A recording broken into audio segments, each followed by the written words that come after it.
सब ही देत सुख आए राजद्वार। मुदित मातु परिछनी करही बधुन समेत कुमार। अयोध्या नगरी धन्य भई, अयोध्या नगरी धन्य भई। पाकर निधिया नई नई, पाकर निधिया नई नई। अयोध्या नगरी धन्य भई, अयोध्या नगरी धन्य भई।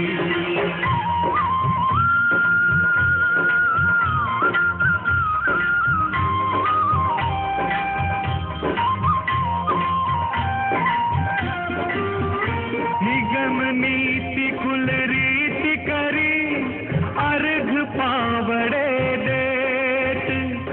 बधुन सहित सुत परिछी सब चली लवाई निकेत। अयोध्या नगरी धन्य भई, अयोध्या नगरी धन्य भई। पावन बेला मंगलमयी, पावन बेला मंगलमयी। अयोध्या नगरी धन्य भई, अयोध्या नगरी धन्य भई।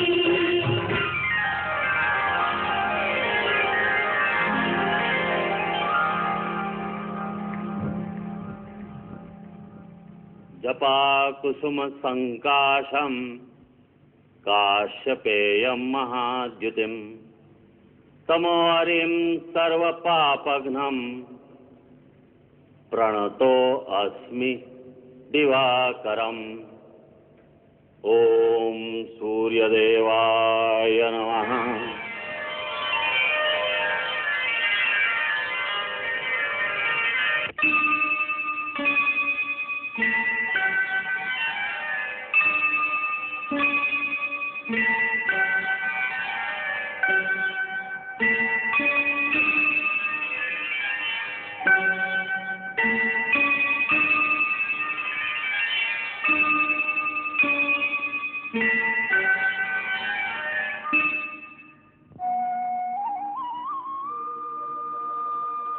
दीदी, राम सबसे बड़ा है, इसलिए उसका नेकचार सबसे पहले हो जाना चाहिए। हाँ माँ, ये ठीक है। पहले भैया के कौतुक देख लें, उसके बाद जैसे भैया करेंगे वैसे हम भी कर लेंगे। अच्छा अच्छा, पहले दूध भात से ही आरंभ करें।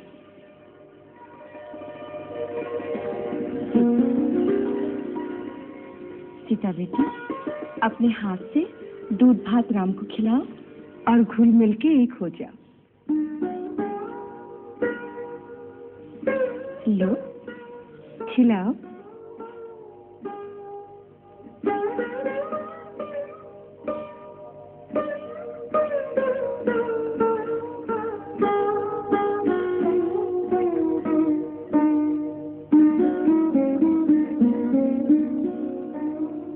राम, अब तुम बहू को खिलाओ।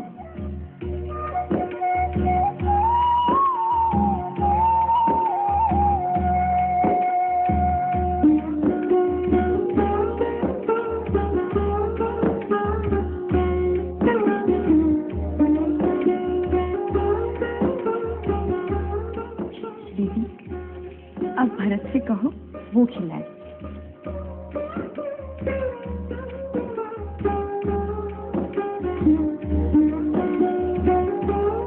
चलो, अब तुम दोनों कंगना ढूंढो।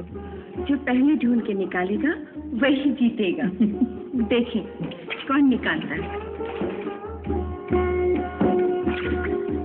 चलो, जल्दी से ढूंढ के निकालो। सीता बेटी, ढूंढ लो। हाथ बढ़ाओ भैया, जल्दी करो, नहीं तो भाभी जीत जाएंगी।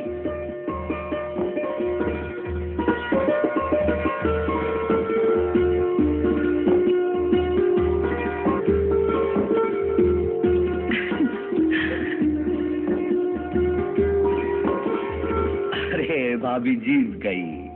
भैया ने जानबूझ कर ही भाभी को जिताया। चलो अच्छा है, कहीं तो भैया हारे।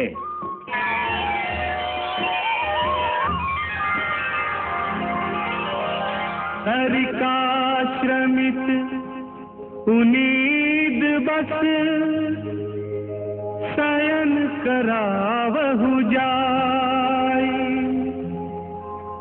अस कही गए विश्राम गृह राम चरण चितुलाई।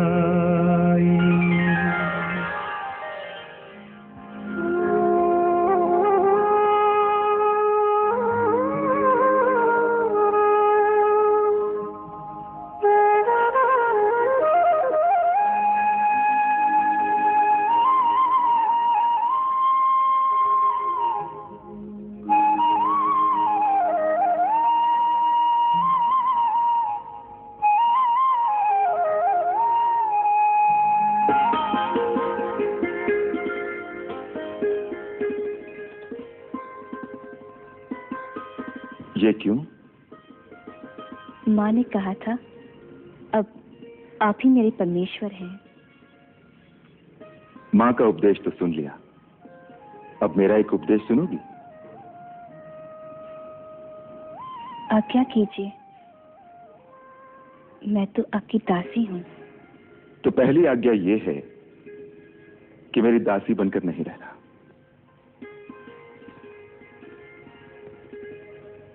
मेरी अर्धांगिनी, मेरे मित्र, सखा, साथी बनकर मेरे साथ चलना। मेरे हर अच्छे काम में मेरा साथ देना। और कभी मुझे पथ भ्रांत होते देखो तो मुझे भटकने से रोकना। एक अच्छे मित्र, एक अच्छे साथी का यही कर्तव्य है। माता कैकेयी ने कहा था, प्रथम दर्शन की स्मृति को सजीव बनाए रखने के लिए कुछ भेंट अवश्य देना। मैं भेंट लाया हूं, हीरे मोती की नहीं, वरन भेंट स्वरूप आज मैं तुम्हें एक वचन देता हूं। राजाओं के यहां अनेक रानियों का रिवाज है, परंतु राम के जीवन में कोई दूसरी कभी नहीं आएगी। ये राम की प्रतिज्ञा है। जानती हो ये प्रतिज्ञा मैंने कब की थी? जब पुष्प वाटिका में मैंने तुम्हें पहली बार देखा, बिल्कुल इसी तरह।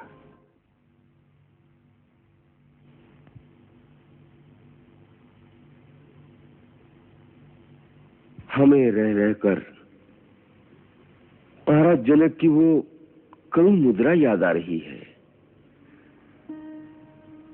आंखों में आंसू लिए, हाथ जोड़े हमारे सामने खड़े थे। उन्हें बहुत चिंता थी कि उनकी राजकुमारियों के साथ अयोध्या में कैसा बर्ताव होगा। आपने तो केवल महाराज जनक की ही बात सुनी होगी, परंतु महारानी सुनैना के मन में कितनी चिंता होगी, इसका अनुमान आप नहीं कर सकते, मैं कर सकती हूँ। स्त्री की वेदना स्त्री ही समझ सकती है। हमने विजयराज को आश्वासन दिया था कि उनकी पुत्रियों को हमारे यहाँ कभी कोई कष्ट नहीं होगा। कौशल्य, हमारा ये वचन निभाना तुम्हारा काम है।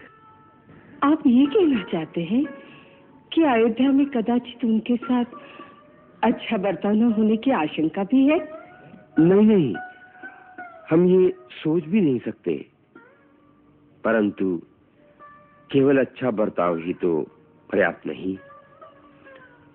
सारा जीवन लाड प्यार में बिताने के बाद लड़की जब अकस्मात एक नए घर में आ जाती है तो उसके अंतर में कितनी घबराहट होती होगी। कौन कैसा बर्ताव करेगा, कौन क्या कहेगा, यही सोचती होगी। यही समय उन्हें आश्वासन देने का है, जिससे उन्हें लगे कि उन्हें अपने घर से भी अधिक प्यार यहां मिलेगा। तुम सबसे बड़ी हो, इसीलिए ये जिम्मेदारी हम तुम्हें सौंपते हैं।